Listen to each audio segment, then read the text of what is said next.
Hola, mi nombre es Diana Milena Cruz Chaparro y soy estudiante de la especialización en Neuropsicología de la Educación. En esta oportunidad vamos a hablar sobre esos aportes o esas contribuciones que hizo la neuropsicología a la educación. Son miles de aportes que ha dado la neuropsicología, pero hoy nos vamos a enfocar en tres. La primera es dada por Alexander Luria, que es enfocada en la teoría de los sistemas funcionales. El segundo aporte es enfocado en Vygotsky con su teoría histórico-cultural o sociocultural. Y como tercera es un aporte dado por un profesor llamado Jerry Fodor con sus estudios o sus investigaciones sobre modularidad de la mente. Para empezar a hablar de este tema vamos a remitirlos a lo que escribió Portellano sobre qué es neuropsicología. La neuropsicología es una neurociencia que estudia relaciones entre el cerebro y la conducta, tanto en sujetos sanos como en aquellos que han sufrido algún tipo de daño cerebral. Su objetivo de estudio son los seres humanos y las conductas. ¿Cuáles conductas? Aquellas conductas que se relacionan con el pensamiento, memoria, lenguaje, funciones ejecutivas y formas complejas de motricidad y percepción. Para andar en este tema, también vamos a entender qué es la neuropsicología cognitiva, que es aquella ciencia que trata de comprender los distintos tipos de procesamiento a que se somete la información en el cerebro. También trata de proporcionar una explicación de los procesos mentales a partir de la relación entre la conducta y los sistemas de pensamiento. Ahora sí, vamos a empezar a hablar de aquellos aportes desde cada uno de los enfoques mencionados. El primer autor que vamos a tratar es Alexander Luria. Él propone desde una concepción holística sobre el funcionamiento del cerebro. Este es el primer aporte a la educación, mostrando la existencia de tres unidades funcionales en el encéfalo que son responsables de la conducta en el ser humano. Alexander Luria llamó a esas tres unidades la teoría de los sistemas funcionales, y esta se compone de tres unidades. La primera unidad es aquella que se relaciona con el tono y el estado de vigilia, o sea, el estar despierto.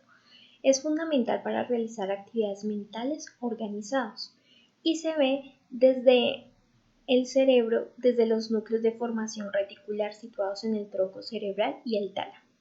En la segunda unidad, Luria nos habla sobre la obtención, el procesamiento y el almacenamiento de la información del mundo exterior. Además, nos explica que este proceso se da desde el lóbulo occipital, lóbulo parietal y el lóbulo temporal. La tercera unidad tiene que ver con la programación, la regulación y la verificación de las actividades mentales y la conducta. Intencionalidad y propositividad, iniciativa y control atencional, control de las formas más complejas de conducta. Y todo esto se da desde el lóbulo frontal. Esta teoría llama mucho la atención en los aportes de la educación dados por la neuropsicología, ya que nos ayuda a entender muchos de los procesos que un estudiante o un individuo hace en el momento de estar en capacidad de aprender. Ahora vamos a hablar de otro gran aportador de la neuropsicología a la educación. Desde su teoría histórico-cultural y sociocultural, Vygotsky nos hace entender tres etapas importantes por las que pasa el ser humano en ese proceso de aprendizaje y enseñanza. La primera etapa la nombra o la llama interpsíquica. En ella habla sobre la repetición. Un adulto le enseña al niño y el niño repite lo que el adulto le enseña. Es la primera parte del aprendizaje. La segunda etapa es la extrapsíquica. Aquí el niño empieza a hablar por sí mismo, basado en ese aprendizaje anterior. Y finalmente, la etapa intrapsicológica. En la etapa intrapsicológica, el niño ya decide hacer algo de acuerdo a su pensamiento. Ya empieza a ser más autónomo. Estos son procesos que se dan en la educación. Y también podemos ver ejemplos desde el aula, como el docente primero explica la teoría enseña, da ejemplos y después le dice al estudiante que lo haga por sí mismo. Él lo hace por sí mismo y de acuerdo a eso se da la etapa intrapsicológica, que él crea nuevas ideas de acuerdo a lo estudiado en clase. Ahora vamos a hablar de este profesor norteamericano, Jerry Fodor, el cual dio un aporte a la educación desde una perspectiva neuropsicológica cognitiva, donde nos muestra un modelo llamado modularidad de la mente, el cual nos muestra que el cerebro es un sistema de procesamiento de información y se da por diferentes procesamientos o tiene diferentes procesamientos. El primer procesamiento es el procesamiento de entrada. El procesamiento de entrada es la información que accede al encéfalo o análisis perspectivo. ¿Qué quiere decir eso? Son las perspectivas o las percepciones que tiene el individuo de la información que adquiere por cada uno de los sentidos. Después pasa a un procesamiento central.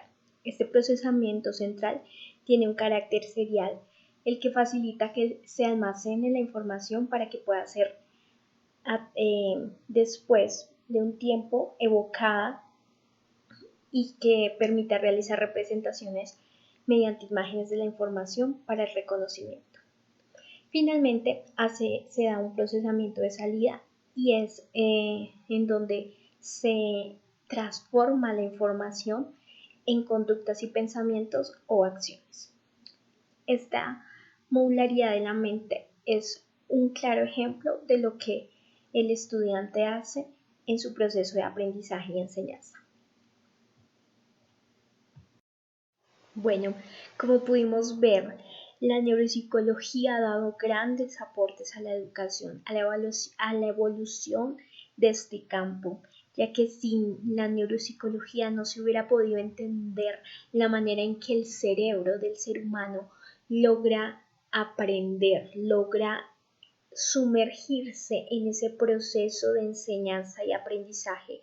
Vimos desde las tres perspectivas, desde la perspectiva de Luria, de Vygotsky y de Fodor, cómo el cerebro capta la información del medio, la recibe y en un estado de vigilia la empieza a llevar a un proceso de almacenamiento, donde se puede evocar, donde se puede repetir, donde se puede posteriormente transformar gracias a nuevas ideas y nuevos aprendizajes que se pueden dar, que se pueden mostrar. Por eso entendemos que sin la neuropsicología la educación estaría estancada y no podría evolucionar, porque si no se entiende el proceso, no se puede dar el proceso. Muchas gracias.